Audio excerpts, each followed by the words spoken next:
Hey guys, just wanted to go over accounts receivables. I've had a lot of closings lately, and this has come up a few times, and I feel like I want to share just to get you all in the right mindset for closing. So there's two ways to go about it. Buying accounts receivables from the seller, and typically it's a discounted price from what they actually have in their accounts receivable report, or working capital. Now, typically the banks will do one or the other. I like the banks that will let you do both, and there's a reason for that, but I don't want to get into the weeds. But at closing specifically, there's two theories. If you buy accounts receivables, okay, you're going to close and there isn't going to be much money in your checking account after you purchase the accounts receivables. Think about it. You get approved to buy the practice, and then you also get approved for a little bit of money to run the business post close. And again, that's either buying the accounts receivable or buying the working capital.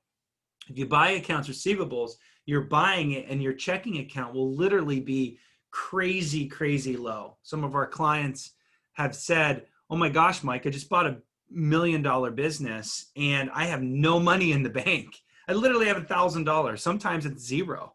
And that's that freak out mode that, oh my gosh, I just signed my life away and I have no money. But literally the next day, the check that comes into the practice is yours. One of the more recent deals that I just did, he literally didn't work the next day. We closed on a Tuesday. The office was closed on Wednesday. And that day, that Wednesday, he had $7,000 come in. And so, oh my gosh, he felt so much better. Okay. So that was freak out moment that he closed and he had no money in his checking account, but he owned this $1 million business. Option two is working capital. Now, it's a different freak out. It feels better at closing because you close and then you have like 50 grand sitting in your checking account to use and operate the business and pay your bills and pay your staff and all that good stuff, right? And you start out with this huge checking account. But what happens is, remember, the accounts receivables is being received and sent to the seller. It's not your money.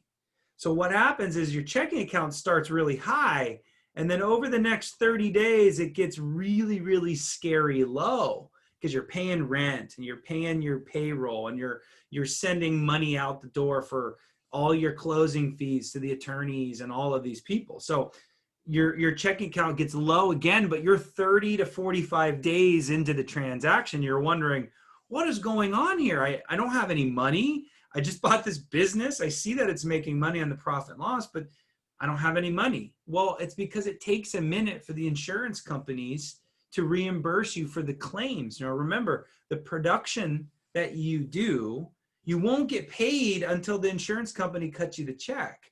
So normally when you buy the accounts receivables, the claims 30 days ago, you're getting paid for, and it's on the production that the seller did. But if you don't buy accounts receivables, that money's going to them. So working capital, again, it starts out really comfortable and you've got a huge checking account balance at closing, feels better, but it gets really scary 30 to 45 days. So just remember that, two philosophies. So I just want you all to be prepared for this at closing.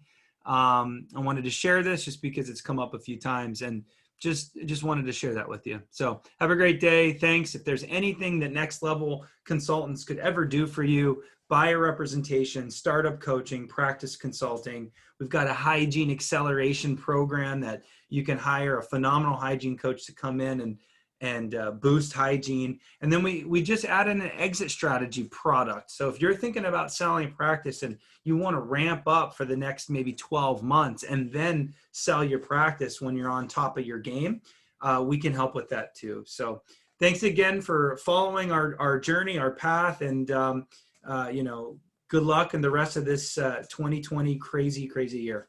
Cheers.